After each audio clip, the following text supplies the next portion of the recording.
Hello and welcome to this Crystallize product update live stream. My name is Bård and I've got Vasil with me, which is head of frontend at Crystallize. And today we are going to talk about something exciting, at least we think so. It is about product configurators. We get a lot of questions about how to set up product configurators and create more complex shopping experiences with Crystallize. So we have created an open source boilerplate for basically having a starting point to create product configurators. And the concept here is a couple of different dimensions. First of all, you have the product marketing. So, copy, you have the pictures of the different products that are combined into a configuration. You have relations, which we'll talk more about. Pricing and availability is, of course, key. And also dependencies. For example, if you're selling furniture and beds, you might have a certain width of a bed, and then you have to match the correct mattresses, etc. Or if you're selling cars and configuring cars, it might be a specific wheel requires a specific paint or some other premium configuration, so that you have the relation of what's possible, but also what's required. So we'll show a little bit of how we can achieve that. In our case, we have the dependencies, which is based basically on color matching of the leather products there. And the last part is the visualization of the configured product. This boilerplate uses, of course, Crystallize. The front end is built in Next.js, and the 3D viewer is powered by our good friends at CharpstAR. And before we dive into the tech side of things, maybe you, Vasil, can give a demo of the end result. What have we built here? And I'll switch the screen to you. Great. Thank you, Bård. So what you really see here on the screen is the homepage for our bicycle product configurator. And if you remember from our last live stream that we did with Bård last week, we talked about showcases. And I would like to mention them here briefly, so you can also kind of remember the concept of what we talked about. So on the product configurator, you see that we have this this one bicycle, this one model, right, of the bicycle that has different frame cover, different cover for the grip and the saddle, with options to add and remove like front rack, rear rack, and the leather bag. And these are just some of the combinations that we kind of pre-selected here to present on our homepage. And when I hover one of these images, I talked about the showcases, and these are actually the spots that you see on the image, or this is so-called the shoppable images, right? So when I hover over one of them, I get additional information of what is this one product on the image. And this is really nice because actually, as you can see, all of these bicycles, they are composed of kind of smaller parts, right? Like we have the saddle, we have the grips, the racks and everything. So when you actually hover over one of them, you get information of like, what is this? And like in our case, for example, we show the price. Of course, here you can go even further and make this like individual items that can you navigate and that can you take you to a specific page. And the showcases that we demoed kind of the last week is something that you can easily configure. Right? I just want to remind you that. So this is actually the Crystallize admin part, right, where we have the assets that I just showed you, kind of the main image. And here at the bottom, we have this showcases section with all the different points pointing to an item, and then we can have the relation to that item. Cool. So why I'm kind of mentioning here the showcases, also it's kind of important, right, for the product configurator. As you can see, these are bicycles that are kind of already pre-made, right? The way that they should look, or this is kind of your starting point for configuring your bicycle. So what we can use the showcases, kind of apart from really displaying different parts of the composed product, is that we can also use the SKUs of each of these products to build a URL that actually, when you click on one of these images, you can navigate straight to that specific product that you clicked on, right? So, for example, if you look at here at the bottom of my screen, the link is now composed of it has all the different parts of the bicycle, kind of SKUs are in the URL. And if I go to a different one, they all change. Okay, so now we have this one bicycle. We know all the parts that are composing this one bicycle, right? So let's go and look at it. Cool. So what you see here actually is the actual product configurator, and that's the 3D model that Bort mentioned earlier that we got from our friends. And if you actually, what you can do here is, the good thing is that actually you can really look in more details of this nice, beautiful bicycle, right? For example, I can zoom in, and then you can see like all the nice details of like how nicely it was made, and get a little bit kind of better feeling of what's going to be our final product. And to configure it here, we have a few different options. First, starting with the frame color. So maybe Bort, you can tell us like what's your favorite color here, so we can choose that for our bicycle. Must be the petroleum blue. Petroleum blue, it's a good choice, right? But as well, we can choose any of the other bicycles here. But let's go with the option that Bort just mentioned, the petroleum blue. Over here, scrolling a bit further down, you see that we have different options for the saddle. So how about maroon leather? Is that good? That's a good one. I do prefer the natural on that one, but one thing you can notice here is also what we mentioned with the dependencies, so that we're actually color matching the grips if you choose saddle and vice versa. So there's cross dependencies here. Yeah. And the grips options, they come a bit further down, but as Bort said, we kind of make sure that they match the color to get this beautiful kind of bicycle in the end, right? Okay, so let's go with the natural leather here. And then we can go a bit further down, and we have these additional accessories that we can add and remove. So let's say if I want to just kind of to show you, remove the two, see how the bicycle looks. I think it's going to look slightly better if we add the rear rack. And maybe the leather back as well. That's, I think it's getting somewhere. Maybe adding the front rack. This is another thing that here also kind of you build the dependencies around, and that's for example, if I go and remove the rear rack now, you see that also the leather back was removed, and that's mainly because we cannot have just the leather back without the rear rack, and that's also another dependency that we made sure that if you select just the leather back, then we immediately add also the rear rack to this combination. Cool. Yeah. Then maybe how about getting this orange bicycle here to be kind of our final resort, and then add just a front rack. Okay. And also notice if you add options and change options, the price of course changes because each component is priced individually, and it's that is the key part of the composable product here, where you see both the dependencies, the pricing, but also, and here you can see you can't choose the leather bag because you have the wrong color of the saddle and the grips.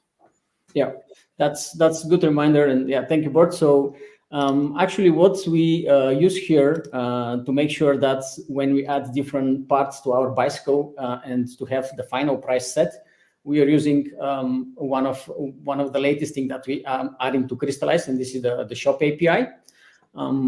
I'll talk about a little bit more about the Shop API later, but the Shop API is a kind of additional API to Crystallize that we can use, where we can preset, we can set the certain items, and then we can use the Shop API to actually return the total price for us. So it's not something that we're going to calculate, but it's something that we just get ready-made. Cool. Okay, then let's maybe choose this one for our final option. And what I'm going to do here, I'm just going to add this to the cart. So as you can see here, when we added this to the cart, again, we're here using the shop API. So we are saving the cart in our local storage. And then this is kind of our final choice here, right? So this is the bicycle with different parts. And let's maybe place the order here as well. So I'll go and fill in this information quickly. Dimitrov, let's see at dimi.com. Address is home, and then city Sofia, Bulgaria, and this is 4545. And this is actually Bulgaria. Cool. And then I will place this order so we can actually see the order in Crystallize, how it looks, and like what's the information that we get about the bicycle. Nice. Over to you. It looks really good. All credit to you, Vasil, for the design here. It looks really nice. Thanks. If we're looking on the other side here, because now we saw the end result, right? We saw the product configurator with some landing page with pre-configured, or let's say staff pick combinations of the bikes. And how would you set this up in Crystallize? And that's what we'll dive into now, because what we really can do in Crystallize is to define the structure and the relationships between different products, which is what we call the product universe. And again, if you're selling cars or food or bikes, the product universe will be very different. So this is one of the key strengths in Crystallize, I would say. What we have here is this is the basis. So we're having one product. It's a speed curve, which comes in 5 different base configurations. So this is the frame color. That's the actual frames with a specific color that has a unique SKU and is available on a shelf somewhere. They have a base price. Depending on the variant you choose, it's a different price. And what we have on the product level here. So this is for all of these 5 bikes. We have some common marketing. So we have, name, we have some description, we have some storytelling, at least one line of storytelling here. But we also have information about what are the options that are available on the frame level, so to speak, independent of whatever else you would choose. So we have the front rack, rear rack. Those can be used on all combinations. And then we have the now famous leather bag, which we'll take a look at a little bit later. We have some information about the brand, and we also have the actual 3D model here, the glib file. So this is the base model for the bike. We have defined some configuration options here, but if we go on to the actual variant, as we call it, the product variant, which is copper patina, this is the green one. Here we have, of course, we have information about stock availability. We have the price, the base price for this variant. And then we have information about the actual frame color. So further specification on the frame. And the materials used. You have the options for grips, where you'll be able to define, okay, these are the grips that are available for this model. Yep. We also have, I'm just removing it again, we also have the same with saddles. So in this case, it's a color matched configuration where you only can get the natural color with the green bicycle. But if you choose another, for example, the petroleum blue, you see that you get more options on both the saddle and grip. This means that you can have different options for different variations of a product here. This is what you saw Vasil demo. Yeah. What we can further look at is, okay, this is what's available. But there's more things to it, because if we go to, let's say we have a look at the yeah, let's do leather grips. And again, this is just one product here with 5 different variations. You could, of course, also model this with different products, but in this case, we just found it neater to do it as a product with variants, as it's the same grip, it's different leather color. So you can have some common product marketing also for them. But here we have the requirements, right? So this natural leather actually requires a natural leather saddle here. And this, of course, is then configured for all of the different variants. What are the linking between the colors? So both the bike to saddle and grip requirement, but also between the saddle and grip themselves also. So you have the double dependencies there. Yeah. We can also take a look at the options here, because we have, as we had a look at the saddle and the grips, but the accessories, which is basically the front rack, the rear rack, and the leather bag. And in this case, the leather bag only comes in the natural color. This is the same leather that is used on the saddle and the grips. Mm-hmm. If you combine that with another, the maroon or the cognac leather, maybe it's not the best combination. So what we have defined here is it actually requires, first of all, a rear rack, as Vasil said. Yeah. You need somewhere to place the bag, right? You can't place it without the rear rack. But it also requires the natural leather grips, which again requires the natural leather saddle. So you have all of these interesting dependencies, which makes it very easy then to configure the different matches in terms of what's possible and what's not.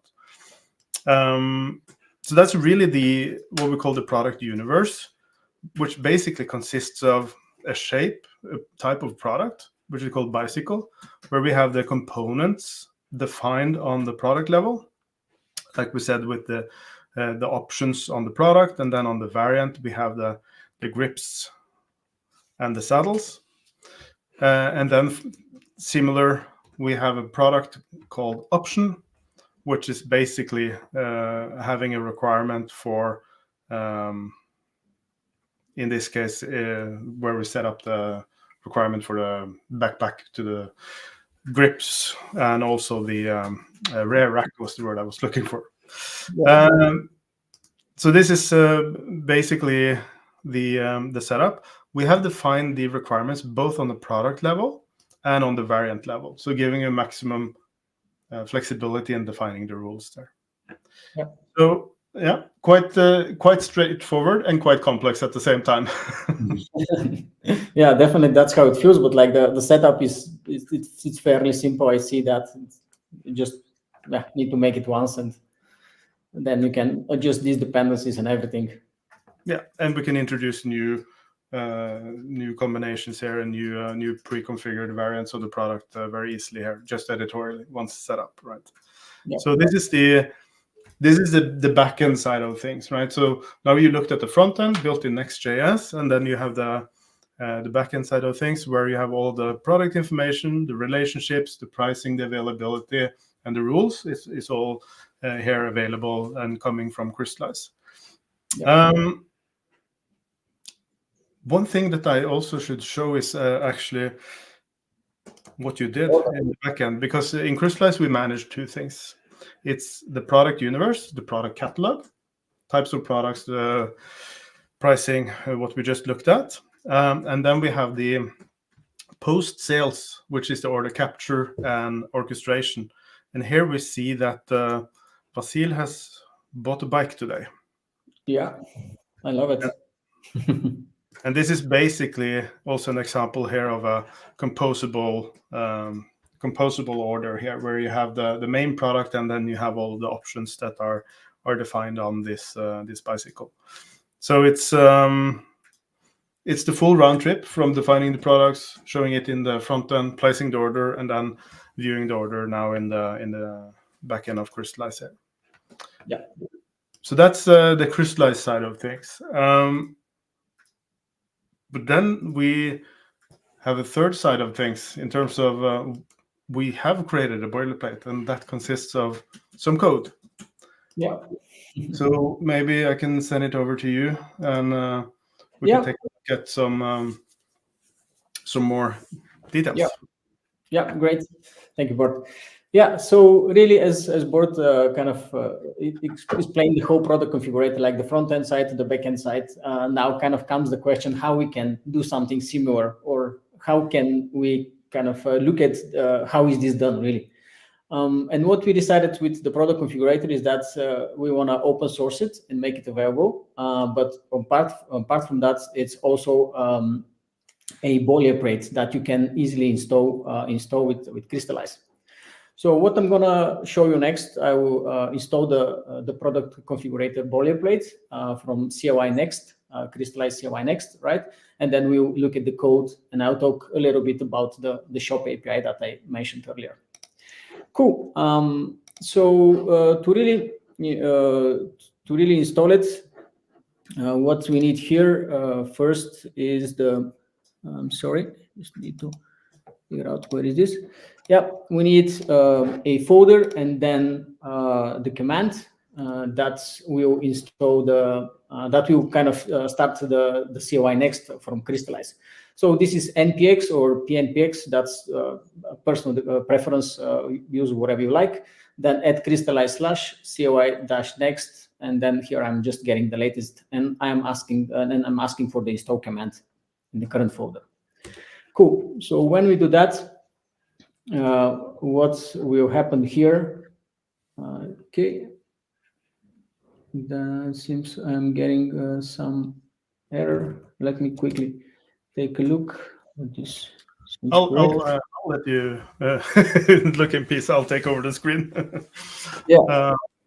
And what I can also mention is that we have also today released a blog post on the product configurator, which has some more details on the capabilities, how it's stitched together, and you find that on our blog section, where you basically have a summary of all of the capabilities in the configurator. Also, the features that are used on the Crystallize side of things here, and small video, and also important, if it was small on the screen of Vasil, you also have information on how to get up and running and install it locally. So on that note, I can give it back to you. Yeah, great, thanks. Some error with nodes, you know how this goes, different versions and all of that. But here is the folder, and then this is the command again, the same command running it. So now we are in the CLI Next, and then the CLI Next is asking actually us what we want to install. Right here we have 3 different options. So we can install a boilerplate with Remix Run, a different boilerplate with Next.js, and then here at the bottom, the last one is what just we added recently, is the product configurator. So then I'll go ahead and choose that one. And here the CLI is asking us actually which is the tenant that we want to use. The easiest option here to go is to use our own daemon tenant. Of course, you can hook your own tenant, depends on the preference, but for this demo, I'll just use the default one. So what is happening now? The CLI is pulling the project from GitHub, is installing it on the background, and like in a second or two, we'll have this boilerplate installed on our machine, kind of ready to start developing, together with a tenant that is connected to this. And it's done. As you can see, everything is looking good.